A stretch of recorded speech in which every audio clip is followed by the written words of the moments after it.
ici, on inaugure à la fois une maison pour les étudiants, puis une résidence pour les seniors sur un espace qui est un espace historique à Saint-Maur, puisque c'est un espace qui auparavant accueillait les facultés de droit et d'économie, où moi-même j'ai fait mes études. Donc c'est forcément un moment émouvant.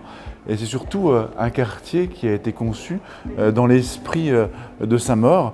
On y trouve des maisons, on y trouve une crèche, on y trouve des choses pour les étudiants, pour les personnes âgées, des commerces, un collège, un centre sportif, tout ce qui fait la vie d'un village organisé autour d'un grand parc qui sera le parc de Simone Veil. Et bien ça, c'est exactement Saint-Maur. Ce mélange, cette mixité qui n'est pas une mixité inventée, c'est pas une mixité créée pour l'occasion, c'est la mixité naturelle de Saint-Maur en usage, en génération, en espace vert, en accession et en parcours résidentiel. C'est ça Saint-Maur.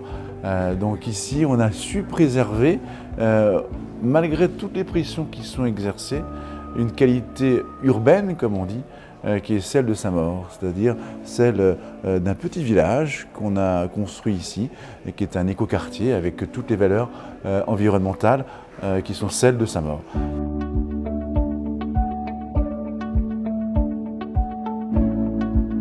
Exigence, c'est le maître mot de notre discours auprès de tous les architectes, de tous les promoteurs, de tous les acteurs, de Grand Paris Aménagement d'abord, qui est l'aménageur, où on a été très exigeant.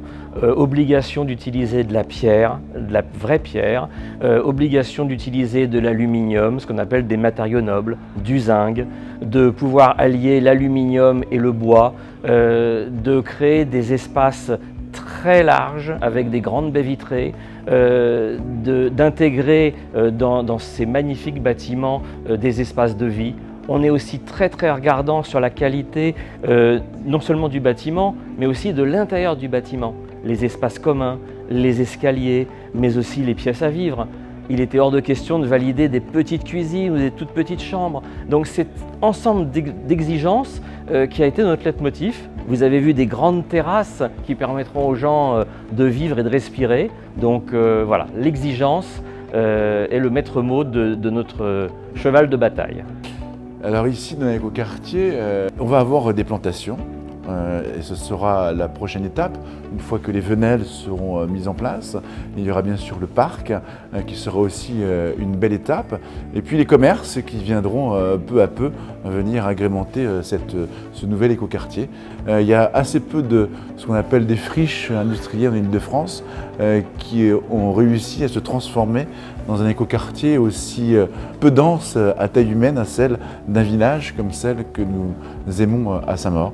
C'est une très belle réussite et c'est une très belle démonstration de ce qu'est Saint-Maur et de ce que nous sommes capables de faire, respectueux de notre histoire et respectueux aussi d'un parcours résidentiel pour l'avenir et pour l'ensemble des générations futures.